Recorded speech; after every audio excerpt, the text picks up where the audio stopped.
இவ்வளவு பெரிய ஆராய்ச்சியை ஏறத்தாழ 10,100க்கும் மேற்பட்ட பொருட்களை மைசூர் அருங்காட்சியகத்திலிருந்து தமிழகத்திற்கு கொண்டு வந்திருக்கிறோம். சிகாகோ மாநாட்டிலே அங்க இருக்கக்கூடிய அந்த கண்காட்சியிலே இந்த கீழடி அகழாவை பற்றி பேசுவதற்காக அன்றைக்கு இருந்த அமைச்சரை நாங்கள் அனுப்பிச்சிருக்கிறோம்.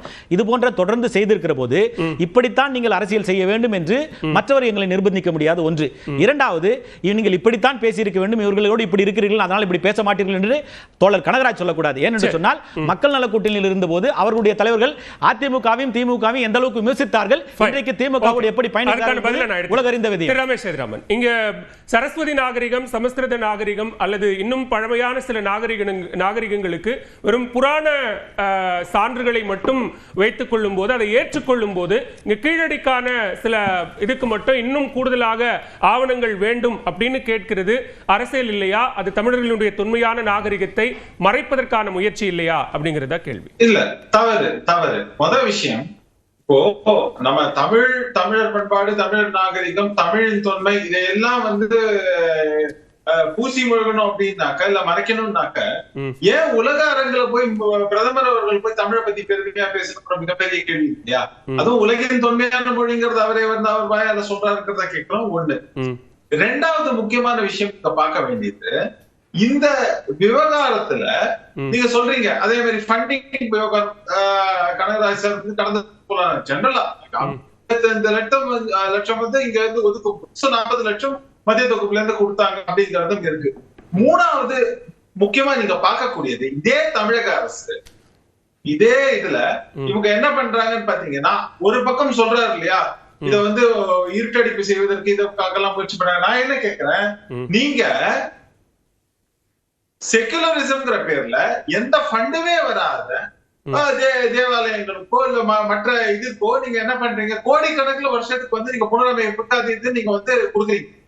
ஆனா இங்க வரும்போது மட்டும் தமிழன் பண்பாடுன்னு தான் சொல்லும் போது நீங்க வெறும் ஒரு சில லட்சக்கணக்கில் தான் ஒதுக்குறீங்களே, அப்போ மட்டும் எதுக்கு நீங்க மத்திய அரசு யூஸ் பண்றீங்க? இல்ல ரமேஷ்,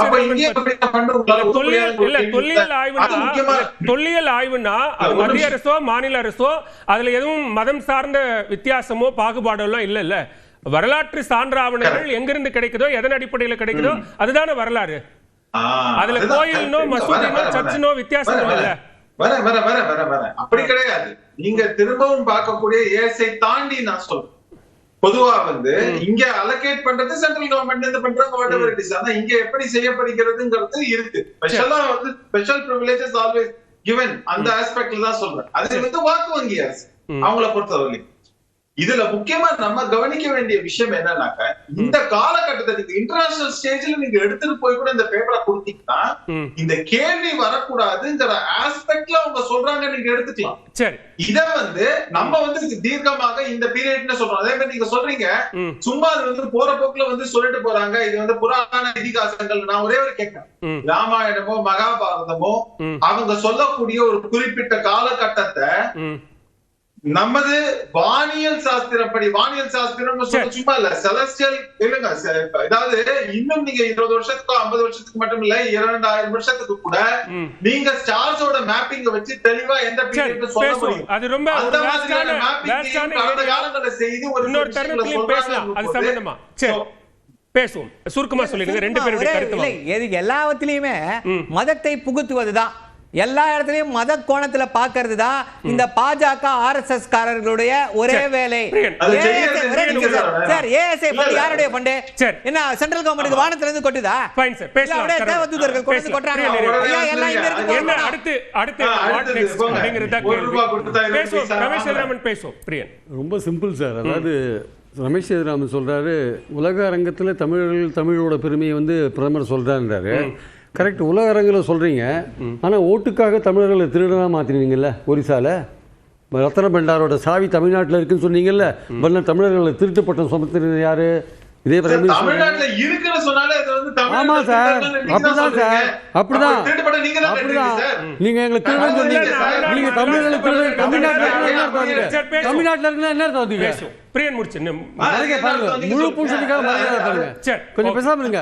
இவங்க ஆராய்ச்சியெல்லாம் என்ன தெரியுமா சார்? பிஜேபி ஆராய்ச்சியெல்லாம் மசூதியில் போய் பண்ணுறதா ஆராய்ச்சி. அதுதான் தொல்பொருள் ஆராய்ச்சி. அவங்கள பொறுத்த மட்டும் மசூதியில் என்ன இருக்குன்னு பார்த்து அதை தோன்றது இடிக்கிறது அதுதான் அவங்க ஆராய்ச்சி. தவிர அதை தாண்டி இருங்க ஒரு நிமிஷம் நீங்க பேசும்போது நான் கேட்டுல நீங்க பேசும்போது நான் கேட்டுல இன்னைக்கும் நார்த் இந்தியாவில் மசூதியை தான் நோண்டி இருக்கீங்க. நீங்க வேற என்ன பண்ணிருக்கீங்க? ஸோ அதுதான் அவங்க ஆராய்ச்சி. அந்த மீறி அதுக்கு மீறி எதுவும் தெரியாது. தமிழ்நாட்டை பொறுத்த மட்டும் சார் அதிமுக ஆட்சியில் கீழடிக்க அவங்க நிறையா பண்ணதா சொல்றாங்க. வெல் அண்ட் குட், ஒத்துக்கிறேன். நீங்க நிறையா பண்ணிருக்கீங்க கூட ஒத்துக்கிறேன். ஒரு வாதத்துக்காக ஒத்துக்கிறேன் வச்சுக்கோங்க. அதை இன்னும் டீட்டெயிலாக நம்ம போக விரும்பல. ஆனால் கஜேந்திர சிங் ஷெகாவத் சொன்ன பிறகு அவங்க எதுவுமே ரியாக்ட் பண்ணவே இல்லை. என்ன ஏன் இப்படி சொல்றாரு இவரு அப்படின்னு முழு அறிக்கை அவர் கொடுத்திருக்காரு. அது கொடுத்தவர் தரவுகளோட கொடுத்திருக்கேன்னு சொல்றாரு. ஏன் ஏடிஎம்கே எதுவும் மறுக்கல? எப்ப ஏடிஎம்கே மறுக்கிறாங்கன்னா இந்த இது வந்த பிறகுதான் இந்த கார்ட்டூன் போட்டாங்க இல்லையா, பழனிசாமியை பத்தி இபிஎஸ் பத்தி கார்ட்டூன் போட்டாங்க இல்லையா, அது மோடி மடின்னு போட்டாங்க. அது ஆக்சுவலா அதில் தான் மறுக்கிறாங்க அவங்க. ஆக்சுவலா அதுதான் மோசமான ஒரு கார்ட்டூன் சொல்லிட்டு அவங்க புகார் கொடுக்குறாங்க. அதுக்கப்புறம் தான் பாண்டியராஜன் உள்ள வர்றார். சரி, அப்படி உள்ள வந்த பாண்டியராஜனாவது தமிழர்களுக்கு ஆதரவா பேசுவாருன்னா அதுவும் இல்ல. அவரு அந்த ஆராய்ச்சி காலத்துல அவங்க ஆட்சி காலத்துல நடந்ததை சொல்ல வேண்டிய பொறுப்பு அவருக்கு இருக்குல்ல. அவர் கேள்வி கேட்கிறார் சார். பாரத் கலாச்சாரம்ன்றாரு. அந்த காலகட்டத்தை குறை சொல்றாரு. சரி, அப்புறம் அவர் ஆராய்ச்சி முடிஞ்ச பிறகு அங்க போய் பார்த்தாரு. இது மாதிரி பிரிவினைவாதம்ன்றாரு. தமிழர்களுக்கு ஆதரவாகவும் தமிழர்களோட தொன்மைக்கு ஆதரவாகவும் பேசுறதுக்கு பதிலா இந்த கார்ட்டூன் போட்டதுக்கு அப்புறம் இவ்வளவும் பேசுறாரு. ஆக்சுவலா அவர் பேசிருக்க வேண்டியது என்ன? ஐயா நீங்க உடனே ஆராய்ச்சி அறிக்கை வெளியில விடுங்க அப்படின்னு தான் பேசணும். அதையே பேச மாட்டேங்க. அக்னீஸ்வரன் சுருக்கமா பதில் சொல்ல. ஏன் அதை சொல்லல? ரொம்ப சுருக்கமா போற போக்குல மூத்த பத்திரிகையாளர் பிரியன் சார் சொன்னாரு, அது மோசமான கார்ட்டூன் நினைச்சுக்கிட்டுன்றாரு. அப்ப பிரியன் சார் என்ன சொல்றாரு? நல்ல கார்ட்டூன்றாரா கெட்ட கார்ட்டூன்றாரா? சரி, நம்ம இப்ப கார்ட்டூன் பத்தி பேசலாம். எப்படி சார்? அவர் சொன்ன வார்த்தை தான் அதுதான். நாட்டுல சில நேரத்தில் பெருசா பேச வேண்டியது மக்களுக்கான சில நடுநிலையாவது நமக்கு நேரம் தாண்டறோம். மோசமான கார்ட்டூன் நினைச்சுக்கிட்டு அது வேண்டாம். நான் அவர் மேல மரியாதை வச்சிருக்கேன். அதை விட்டுருங்க. இப்ப நான் கேக்குறேன், 39 இடத்துல இந்த தொல்லியல் ஆராய்ச்சி ஆய்வுகள் நடந்ததுல அதுல 33 இடத்துல அதிமுக ஆட்சியில் நடந்ததை சொல்றாங்கல்ல, அதையெல்லாம் நீங்க கணக்கில் எடுத்துக்க மாட்டீங்க. தமிழனுடைய தொன்மைகள் முதுமக்கள் தாலியாக இருந்து இறந்து போனவங்களை மண்ணிலிருந்து நான் கேட்ட கேள்விக்கு பதிலே சொல்ல பாருங்க. அரசாங்கம் நீங்க சொன்னீங்க, ஆளுமையுடைய அரசாங்கம், முதுகெலும்புள்ள அரசாங்கம், ஏன் கேட்க வேண்டியது?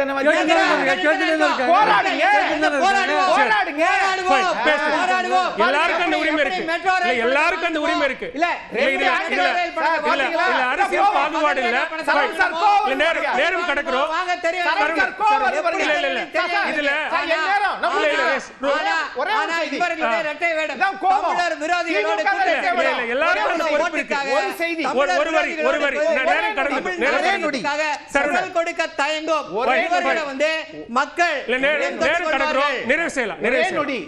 ரெண்டு ஆண்டுகளுக்கு முன்னாடியே திரு அமர்நாத் ராமகிருஷ்ணன் தொல்லியல் துறை இந்தியாவினுடைய இயக்குனர் கொடுத்தார்ல, ஏன் 40 நாடாளுமன்ற உறுப்பினர்களை 2019 39 நாடாளுமன்ற உறுப்பினர்களை இவ்வளவு நாளா விட்டுட்டு இப்ப அதிமுக பாஜக சொல்லணும் சொன்னா அப்ப அந்த 40 நாடாளுமன்றங்களும் வேலை செய்யலன்னு அர்த்தமா? பேசுவோம் இன்னொரு தருணத்துல பேசுவோம்.